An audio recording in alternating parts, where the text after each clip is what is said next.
Welcome to Sightings. I'm Tim White. We begin a new series of investigations tonight with a trip to Alcatraz. Since the world's most infamous prison was opened to the public in 1973, some visitors claim to have felt the ghostly presence of long-dead inmates. Well, Park Service officials won't comment, so along with the Sightings investigative team, I went to Alcatraz. There's a strange pull you feel viewing this imposing outpost from shore. It was once the toughest prison in America, home to Al Capone, Machine Gun Kelly, and the Birdman of Alcatraz. It started in the 1850s as a military fortress defending San Francisco Bay. We're in the guardhouse, built in 1857. It was intended to be used as a defensive point. There was a gun that would have been mounted here, but it never got used. Instead, this was turned into the first cell block on Alcatraz in 1863. Insubordinate soldiers were locked away in tiny cells, measuring only 3 by 6 feet. They were beaten, chained to the walls, and forced to endure hard labor on the rock. Alcatraz boomed, and by 1909, the cell house that dominates the top of the island had been built for the incarceration of military prisoners.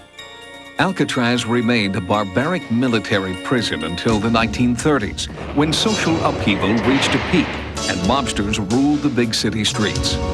The Justice Department requested that the military surrender the island, and Alcatraz was transformed into a maximum security prison, the last stop for America's most hardened criminals.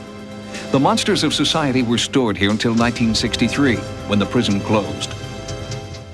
Alcatraz was opened to the public in 1973 and attracts 4,000 tourists a day. There are reports that Alcatraz is haunted.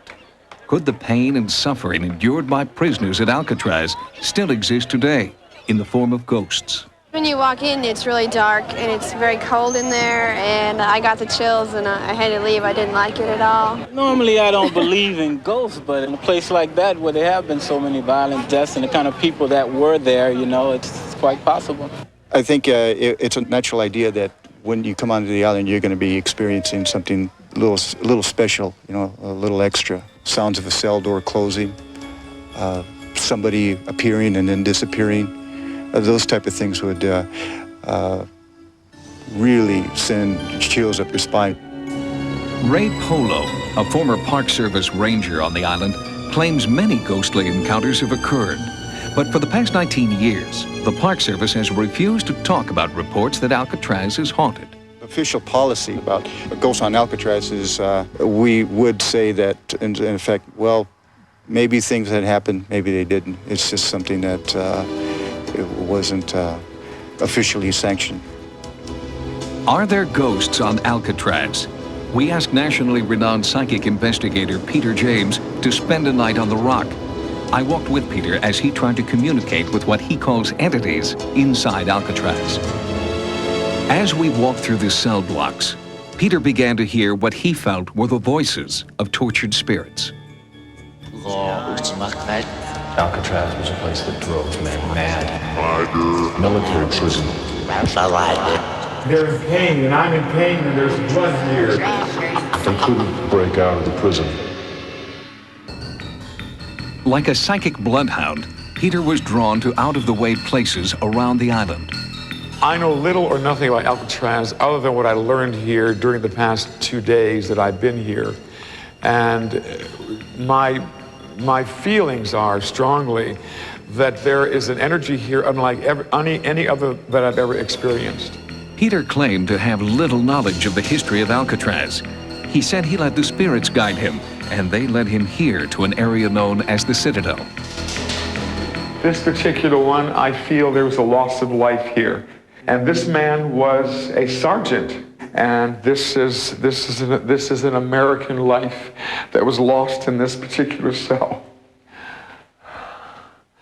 And I feel badly. I feel beaten. I don't feel that I lost life from gunfire. I lost life because of neglect. I was neglected. I am responding to, there's a definite sense here that I'm hungry, I'm thirsty. There could not be any crime in the world worth the punishment that I feel this entity endured. Peter had correctly identified the dank dungeon where military prisoners were kept. The specific ghost images he felt were later substantiated by our experts. I'm feeling an American here. I'm feeling an American serviceman right here. Men were kept chained down there, sometimes chained through iron rings to the floor, other times, as we understand, chained with iron rings in the ceiling. Something is like going through my stomach. It feels like something metal, and my legs are in chains as well. And I'm feeling that if I stay here much longer, that I'll die. Peter's feelings of death and torment followed us through the night. At daybreak, we replayed Peter's observations for our experts, like ex-guard Al Bloomquist. And after each of Peter's encounters, our experts confirmed the accuracy of his psychic visions. Forced to comply with these orders that I'm being given, and I feel like I'm being trapped here in this particular area. We were told there's trouble on the rock. On May the 2nd, 1946, 6 inmates with other lesser accomplices decided to blast their way out of the prison. I feel like I'm being thrown into this cell, and I'm being thrown into that cell. During that time, they gathered up 9 officers, put them inside of cells to be used as hostages. Who are the people in here? 4 or 5 are they prisoners? No, I am a person of authority. I feel like I should be on the other side of this of the bars, but I'm here against my will. I am here by I am placed here by force, and at the point of the gun. Who's holding it? Who's shooting? I feel that Joseph is involved here. Joseph Kretzer, he was one of the toughest of the bunch. He was really a mean dog.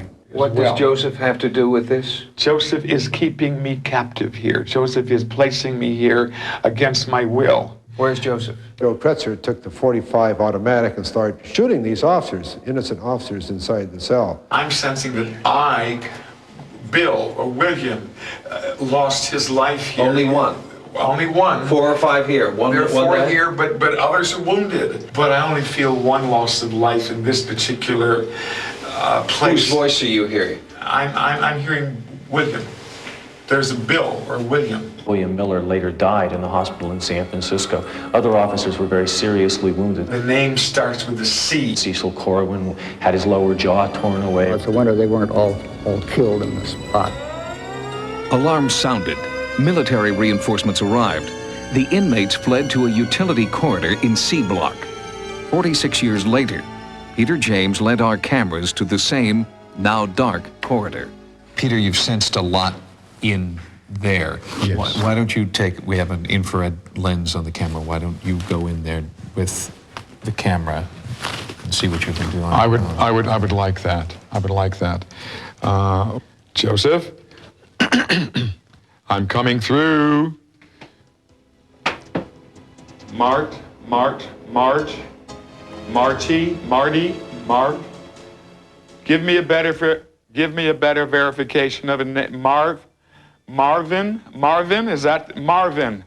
Marvin Hubbard died in the utility corridor of C Block. I am responding to a sensation here, and I feel like I'm losing consciousness. And what Joseph is telling me is that he's been shot. Joseph Dutch Kretzer died in the utility corridor of C Block. Oh, it's cold. It's freezing back here. There's a cold spot here. Oh, yes. Hello? There is a third soul here with the letter B. Bernard Paul Coy died in the utility corridor of C Block. Listen, they're moaning. The pain is so intense. They're like little boys back here. They're moaning, almost asking for the guidance of their parents right now. There are at least 100 ghosts here, 100 entities that walk these corridors, looking for a way out, looking for that life force that they seem to have lost somewhere, tragically. I can't really say that I'm a believer myself, but like many people, I guess, there are some things that just simply are unexplained. After my night on Alcatraz, it was hard to ignore the images and voices evoked by Peter James, but I still have questions about what we experienced together. Joining me now from Los Angeles is psychic Peter James. Peter, good of you to join us. Thank you, Tim. Nice to have me here. We were together there that evening, and people who see the tape might wonder, is this guy for real? I don't believe it. It looks like he was making it up. He probably memorized a book. He talked to the guards. He went there half a dozen times. How do you answer that? I had no prior knowledge other than what the general public knows about Alcatraz. We were there together. I tried to be as open as I could through those hours. And as I told you at the time, I didn't hear the voices. I didn't see anything. I didn't sense what you sensed. Does that say something about me or about you, the differences between us, or does it say something about the entities? They don't choose to speak to you. It says something about all of us, Tim, in that we all spend too much time in trying to disprove that there is another side rather than to simply bridge those gaps of ignorance, as I put it.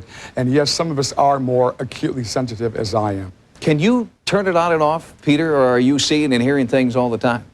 I see things all the time. I don't know that you can, but I am able to turn it off and on, yes. Peter James, thank you. Thank you for having me.